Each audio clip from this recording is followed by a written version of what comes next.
जय श्री राधे। पूज्य श्री सद्गुरुदेव भगवान के चरणों में प्रणाम। पूज्य श्री उषा बहन जी का जीवन चरित्र आइए कल से आगे सुनते हैं। पूज्य श्री धर्म बहन जी से परिचय। पूज्य श्री उषा जी का। हाँ, तो श्री धर्म जी के विषय में विमला जी के माध्यम से चर्चा चला ही करती थी। पूज्या बोबो की सन्निधि में हम यहाँ पर पूज्या बोबो श्री उषा जी को संबोधित कर रहे हैं। पूज्या बोबो की सन्निधि में अंबाला में मानो भक्ति की प्रवाह ही उमड़ रहा था। अनेक संतों का आगमन भी होता था। इधर घर घर में भक्ति का दीपक प्रज्वलित हो गया था। श्री धर्म जी के आने का समाचार जान विमला जी इन्हें स्टेशन पर लेने गई, परंतु दोनों का समागम न हो सका तथा तांगा लेकर धर्म जी उनके यहाँ के लिए चली आईं। तांगे वाले से धर्म जी ने कहा, मुझे विमला जी के घर जाना है।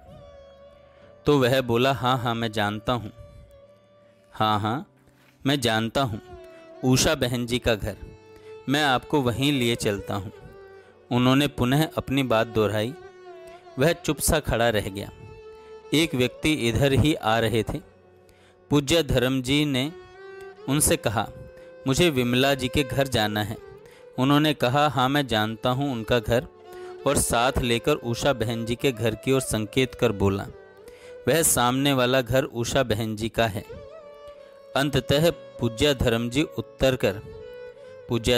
उतरकर अंदर आईं और सामने मिली श्री उषा बहन जी।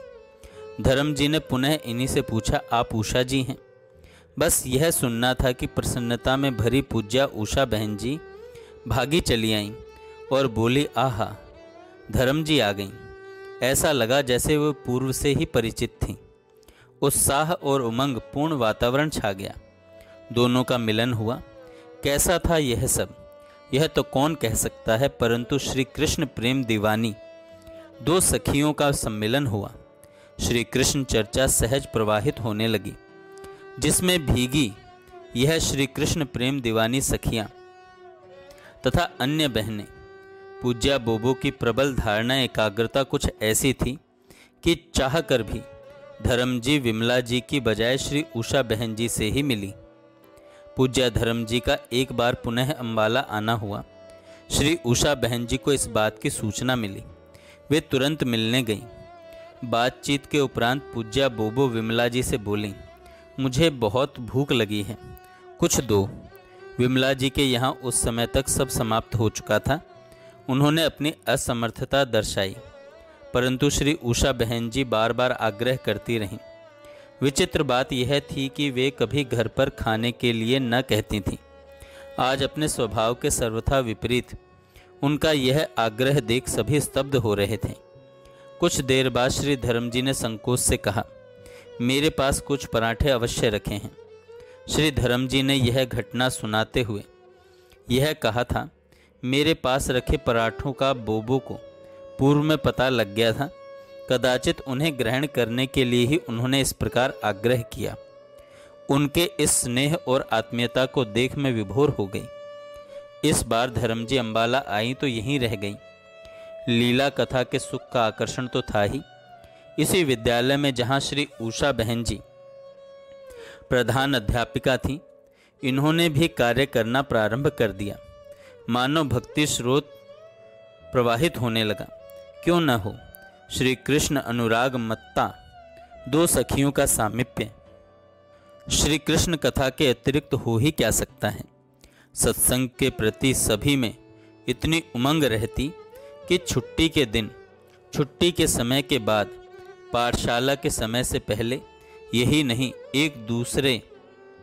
एक से दूसरे कमरे में जाते समय लगता दो पाठशालाएं साथ साथ एक ही स्थान पर, जहां कर्तव्य परायणता, सच्चाई और न्याय के प्रति संपूर्ण आग्रह है। पूज्या बोबो कहा करती थी कि स्कूल के समय में यदि मेरे मन में कोई पंक्ति भी स्फुरित हो जाती तो अपनी कर्तव्य परायणता वश मैंने कभी उसे कागज पर नहीं लिखा। वहाँ बच्चों की पढ़ाई का ध्यान तथा अपने प्राणधन श्याम सुंदर की स्मृति एक सामीप्य बन प्रत्येक समय कौंधती रहती। एक ही समय में दो दो पूर्णताएं असंभव नहीं तो कठिन अवश्य हैं। प्रसंगवश एक बार पूज्या बोबो ने कहा, एक ही समय में इसी मन और तन से कई कई कार्य मैंने किए हैं। एक ही समय में 4-4 लोगों से बातें करते, सभी का पूर्ण समाधान करते देखने का सुअवसर लेखक को भी प्राप्त हुआ है।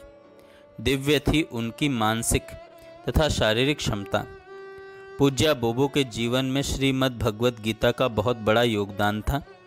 श्री कृष्ण की श्री मुख से निसृत इस दुर्लभ वाणी और उसके विषय के प्रति उनकी अगाध श्रद्धा थी। बहुत छोटी आयु में ही इन्होंने उसका अध्ययन कर लिया था। अनेक बहन भाइयों को तथा साधु संतों को भी इन्होंने उसका अध्ययन कराया। वास्तव में श्री गीता जी इनके जीवन में एक सुदृढ़ भित्ति बनकर उतर चुकी थी। इसके अतिरिक्त अन्य ग्रंथों का पाठ भी घर में चलता ही रहता था। समस्त पुराण, चैतन्य चरित्र, रामकृष्ण परमहंस चरित्र, उपनिषद तथा अनेक अन्य ग्रंथों का नित्य पठन पाठन चलता रहता।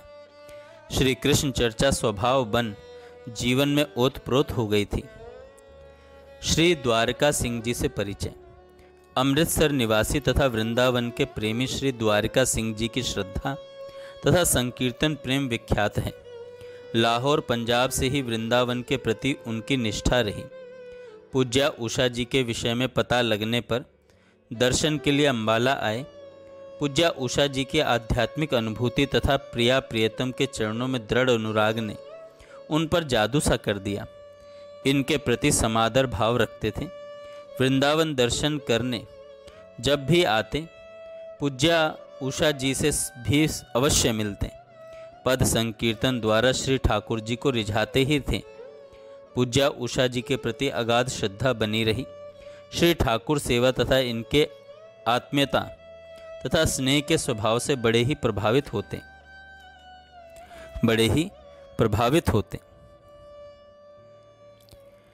आगे सुनेंगे अनेक साधुओं से परिचय। श्री बंगाली स्वामी जी से, आंध्रा वाले स्वामी जी, श्री बालकृष्ण दास जी, मामा जी संत, श्री सेवादास, बिंदु जी महाराज, श्री सुदामा जी, पंडित जय भगवान जी से मिलन। सूर्य कभी कमल से कहने नहीं जाता कि वह उदित हो गया, और न ही कभी चंद्रमा ने चकोर से अपने उदय होने की बात कही। भ्रमर से कोई नहीं कहता कि पुष्प विकसित हो गया है। समुद्र को पूर्णिमा की तिथि स्मरण नहीं करानी पड़ती। जहाँ पराग होगा भ्रमर आएगा ही। चंद्र उदय होने पर चकोर सजग हो ही जाएगा। सूर्योदय के साथ साथ कमल खिल उठेंगे और पूर्णिमा की रात को समुद्र अपनी उत्तंग हिलोरों के मिस चंद्रमा को स्पर्श करने को अकुलाएगा ही। पुष्प विकसित होंगे तो सुगंधि सभी जगह परिव्याप्त हो जाएगी। यह मारुत सुगंधि के इच्छुक जनों तक उसे अवश्य पहुंचा देगा। ठीक ऐसा ही रहा पूजनीय बोबो का जीवन। श्रीमद् भागवत का एक श्लोक है, हे अच्युत, संसार की नाना योनियों में घूमने वाले पुरुष के बंधन का जब तुम्हारे अनुग्रह से नाश होने का समय आता है तब ही उसे सत्संग प्राप्त होता है, और जब साधु समागम होता है तभी साधुओं के शरण ने कार्य कारणों के नियंता आप परमेश्वर में मति स्थिर होती है। श्याम रंग में सिक्त स्नात उनकी श्याम सुंदर में अनुरक्ति यत्र तत्र सर्वत्र ही छा गई। प्रेम की वह सारणी अपने घर आने वालों को तो आप्लावित कर ही रही थी, अब उसका वेग बांध तोड़ बहा तो आसपास के क्षेत्र में फैल गया, सराबोर करने लगा। उन सभी रसिक हृदयों को आलोड़ित करने लगा जिन्हें श्याम सुंदर की रूप माधुरी ने यत्किंचित भी आकृष्ट किया था। घर में आने जाने वालों का समागम होने लगा। अनायास ही अनेक संतों की कृपा बरसी। उनसे विचारों का आदान प्रदान हुआ, आध्यात्मिक चर्चा भी हुई। मिस कोई भी रहा हो, उनके वातावरण ने, उनकी सन्निधि ने घर में आध्यात्मिक वातावरण परिव्याप्त कर दिया। नीचे हम उनमें से कुछ महानुभावों के विषय में संक्षिप्त परिचय प्रस्तुत कर रहे हैं। जय श्री राधे। ये हम कल सुनेंगे। जय श्री राधे। पूज्य श्री सद्गुरुदेव भगवान के चरणों में प्रणाम। पूज्य श्री उषा बहन जी का जीवन चरित्र।